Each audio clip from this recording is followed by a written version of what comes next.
Namaskaram, everyone. So, I received several requests from meditators that they wanted to know how to reach Thiruvannamalai and then how to make the best out of it.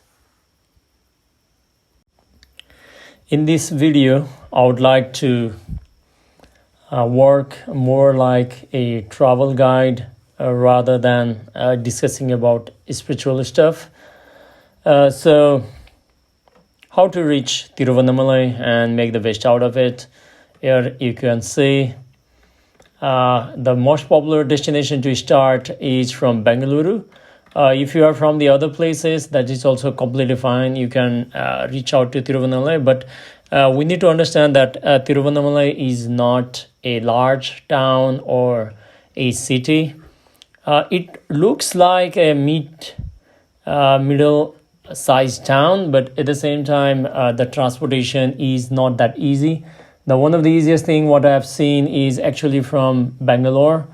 There are many government buses available. The best one is to take the night sleeper buses. The sleeper buses in South India are very good. You can either take the KSRTC or you can use Redbus app or any kind of other, the online apps to book a bus. Similarly, the Tamil Nadu state government also has got its own buses. You can get the sleeper bus that are very comfortable. You can get AC, non-AC, everything. So usually I travel from Bangalore. It takes around like 5 hours or something, but here like it is calculating 5 hours 52. That is from the center of the Bangalore. But if you are starting from the Silk Board, it will come down around like 4.5 hours or something. Or if you are traveling from other side of the Bangalore, like the distance can vary, but this is the average timeline. Usually like if you take the bus in the evening, in the morning you will be in Thiruvannamalai. So this is a fairly straight road, not very huge either, but it goes large road to Salem, and then like after that the road actually becomes more thinner. So if you go all the way here, here, as you can see, this is actually the places which I have identified that might be useful for you. So if you are traveling from this side or either side, once you arrive here, the main important is actually the Ramana Maharshi Ashram. So Ramana Maharshi Ashram is here. So if you are traveling from Bangalore, then you can actually get off here. You can find like a fairly good hotels close by. You can use booking.com or you can use Guai Vivo. Whichever you prefer, or you can, if you know some of the places you want to go. Some of you actually asked if there is any place to stay here, just like in other ashrams or something. Yes, it is, but fairly it is popular among the foreigners. And the ashram, you can book the accommodation. If you want to book the accommodation and if you want to stay at the ashram, it is available, but you need to book 6 months earlier, okay, at least. That was what I saw last time. Yeah, it gets full very easily. And there are a lot of hotels close by. The Arunachala Ramana home is also fairly good. It's very affordable and everything. So during the off-peak season, it's very good. Peak season, it gets full very easily. So it's just a walk away to Ramana Maharshi Ashram. So that is what this is all about. So Ramana Maharshi Ashram is here. Like I said, you can try to stay close by so that you can travel over there. Again, the Thiruvannamalai itself, the Arunachala Hill, this is a spiritual volcano. Okay, Sadhguru also mentioned that it was maybe a dormant volcano now. It was active in the earlier. That's where it goes. The fire element temple is close by. I'll come more into that one. But the main thing is about the accommodation. You can try to find it here, because the main attraction of this place is Ramana Maharshi Ashram. And one of the best thing is you can go and you can sit in front of the Samadhi of the Ramana Maharshi and his mother also. So it's a very powerful space where you can go into the meditative states very easily, and I have a very strong bondage, and you can say that it is my spiritual home also in the first place before I got into Isha. So these are the places where you can do, and then few other things. Let's start with the Ramana Maharshi ashram, and then we'll go over there. So once you check out here, and then if you stay here again during the peak season, for example, now it's the peak season around September or October. It's not very hot in Tamil Nadu, so in Thiruvannamalai fairly good for foreigners to come in and stay. So the rooms can be pretty full, so you can try to book as quickly as possible. After that, you go inside Ramana Maharshi ashram, you can there's a shrine, you can stay over there, and then after that, you can actually go behind the ashram, and there are meditative halls also, and Samadhi hall also, Mahasavati hall also. But you can go through the Iskandashram Trail. This actually goes to the hill. Okay, this hill you can get a hike.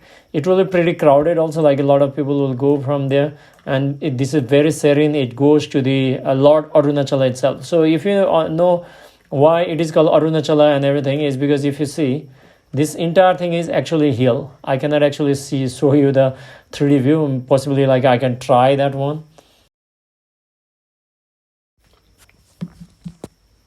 So if you do not know, this is actually the hill. So if you are starting from the Ramana Maharshi ashram, so there's a trail going behind that one, which is known as the Iskandashram Trail. And you can take up to 1 hour 45 minutes, how fast you can go. So from here, you can actually see the view of the main temple also. I'll come into that one, the significance of that one in a moment. So if you go up, you can actually see the Iskandashramam. So this is the Iskandashram where Ramana Maharshi actually spent a lot of time in meditation. And this is also one of the key places where you can experience very high level of energies. And if you go over there, and then you can actually come down to another cave where Ramana Maharshi meditated also. This is also known as the Virupaksha cave. So this is the another location where Ramana Maharshi also meditated for a longer period, and this is also very powerful spaces. So you can actually find the Ramana Maharshi ashram, which is already very powerful, where his Samadhi is there, and then these two are the places where he spent a lot of time, very powerful spaces. And earlier, you could actually go from here, and then you can actually climb this hill, okay, or to the top of the hill, which is now actually illegal. In the past, during the Kartika Deepam, I had actually climbed that hill. A lot of people were there also, but it's not trekkable kind of hill. This is more a cliff. It's climbing the cliff kind of stuff, and very wild. So I climbed that 2 times. This time I went with one of the meditator, but we found out that there's a huge board which actually says that it is illegal to climb the hill or go into the forest. If they will catch you, or if you have climbed, then they can put you into the prison and fine also. So I recommend not to do that, not to break the law. So we cannot do that. The next thing is if you come down, there is a Samadhi of one of the saint also, which I do not know much about it, but what the locals were saying that he is far more older than earlier than Ramana Maharshi. So this is what it is. If you go down from here, you can actually come down, and you can actually come in front of the main temple, which is the fire element temple, or the which is also known as the Arunachala Solar Temple. Okay, before coming into this one, I'll come back to Ramana Maharshi ashram again. So you have a choice either to get it down from here and go to the main temple, or you can actually come down the same route, Iskandashram Trail, and come down to Ramana Maharshi ashram. And now the next thing is, if you look next to this one, this is known as the Seshadri ashram. Okay, so why I actually put this into the map also, it is just a few steps walk. The main reason is Seshadri Swami Seshadri was the one who actually identified Ramana Maharshi meditating in the Arunachaleswara temple. So he identified that some children were actually hitting Ramana Maharshi while he was meditating. They were hitting him with small stones. So Swami Seshadri actually found out, and then he took care of a young Ramana Maharshi who was actually 16 years of age at that time. So this is also another very good place. Like if you go here, like on the right side of the not this one, the inside the ashram itself, this Seshadri ashram, you go to the turn right, you can actually find like a very nice restaurant is over there, and very nice and very tasty and very affordable also. So whenever I go, like I always go and have at least a meal over there. It's very nice in the mornings, in the evenings, like you can find very nicely. And you can go into like both the Ramana Maharshi ashram as well as the Seshadri ashram. There are certain processes going on. And the beauty of like why Ramana Maharshi ashram is, the significance is basically like you can go and stay as much as you can in front of the shrine, and then like there's a place people can sit, there is a place people can meditate and everything, which is actually rare in like many energy places like temples or somewhere. Not as designed for that one in most of the places, but Ramana Maharshi ashram has got that facility. So Seshadri ashram is also another place like you might want to visit. Again, like for the food purpose also. And if you like a very nice food, then there's in behind, like there's a Agni Lingam. I'll come into this one. So if you go here, like there's something known as the Santi Cafe. This is like the hatch kind of place. So you can go up, and then like you can enjoy a little bit of meal over there. This is like a really nice place. You can sit and enjoy a meal. I've been there with a lot of my friends in the past. So that is the one place. And once you have completed that, the next thing is like you have got two ways. I think like the map that I selected, what has somehow like disappeared. But anyway, like I'm just going to walk you through like this. So there are like many lingams around the hill.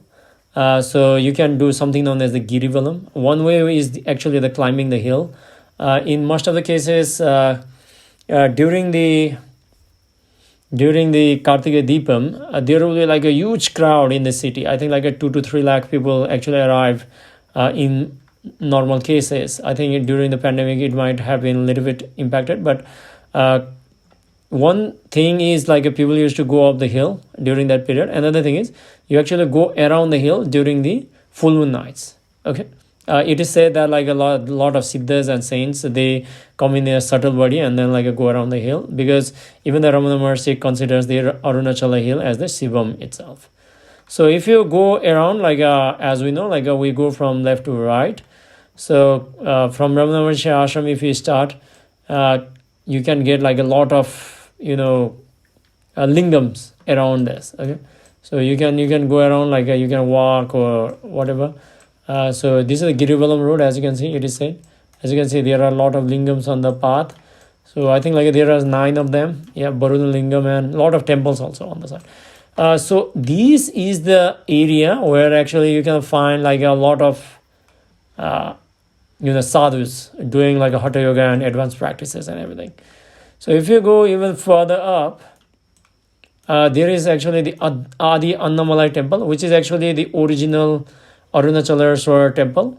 And this is also known as the oldest, I think like a nearly 1,000 year older than the original new temple, I would say. Like this is a little bit smaller, but like this is older one. Like if you have a time, you can go. I've been there like earlier. There's a lot of story regarding the Adi Annamalai with the Papaji, Punja Papaji and Ramana Maharshi story also. I'll not go into that one. If you are interested, you can look into that one. But as you can see, like this is quite directly opposite of the main temple now, which is the largest one, or the fire element temple. We'll come into this one because we are going into this Pradakshina.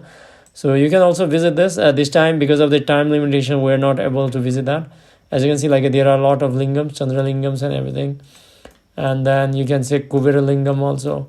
And once you come from this side, if you don't go from this way, but if you come this way, then you can find the Parvati Temple here, which is known as the Pacharaman Temple. This is also a huge temple.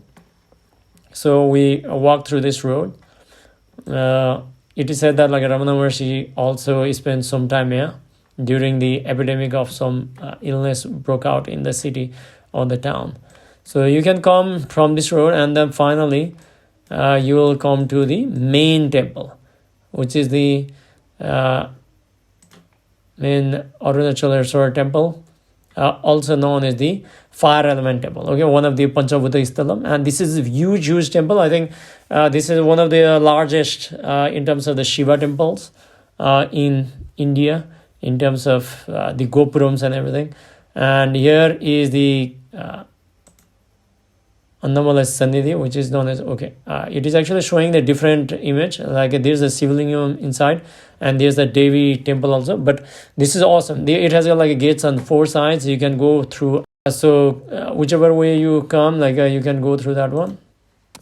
So this temple is like pretty grand. I think when the city was settling, like it would have been really great.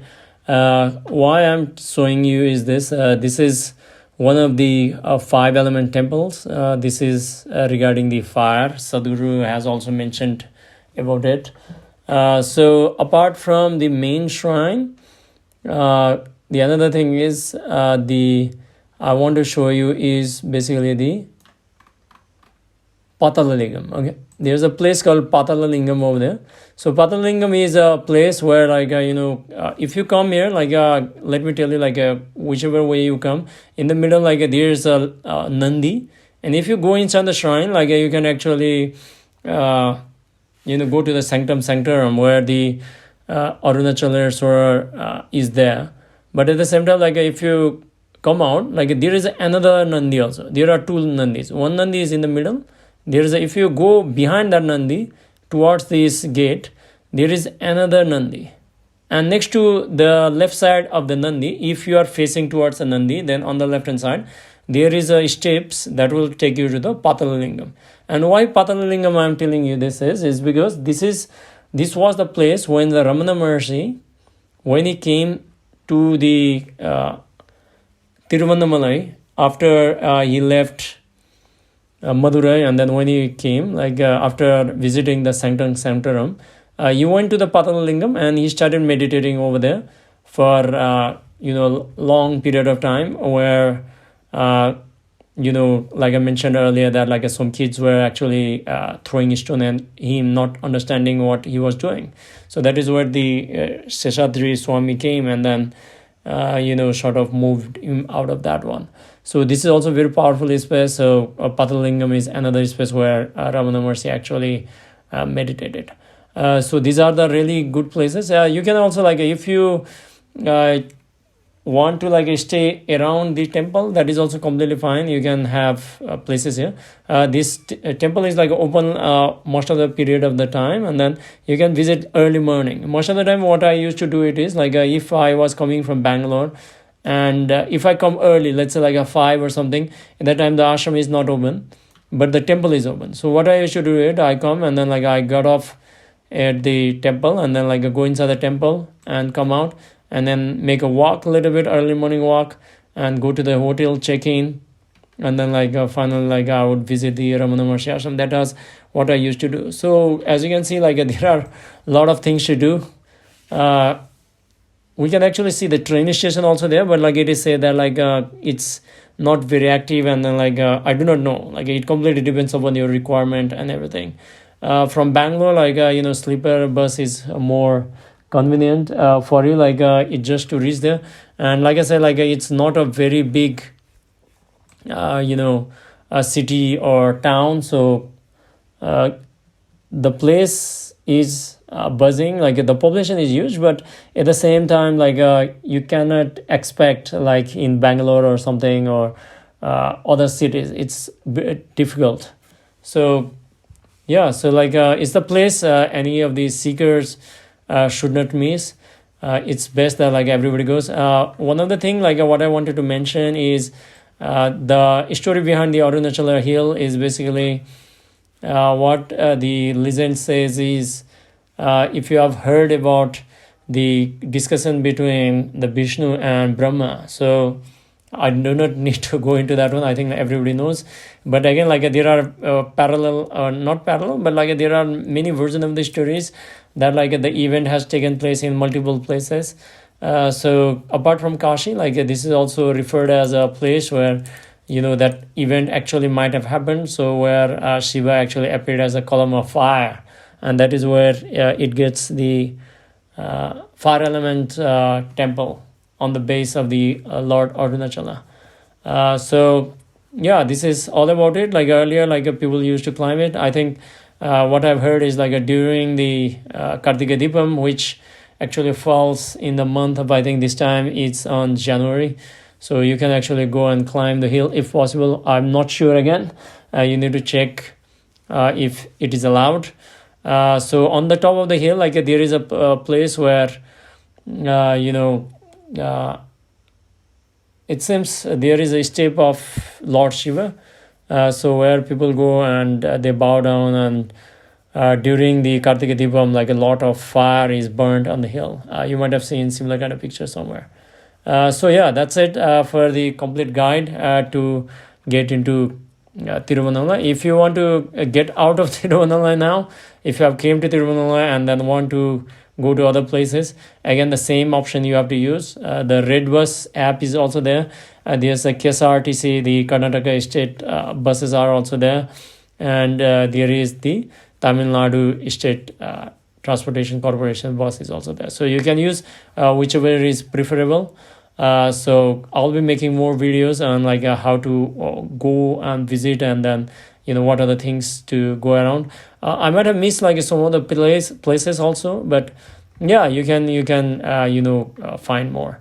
On the ending note, like what one of my seeker friend actually told me in the past is that there are actually more people like just like enlightened beings like Ramana Maharshi in Thiruvannamalai, not only in Thiruvannamalai but all across Tamil Nadu.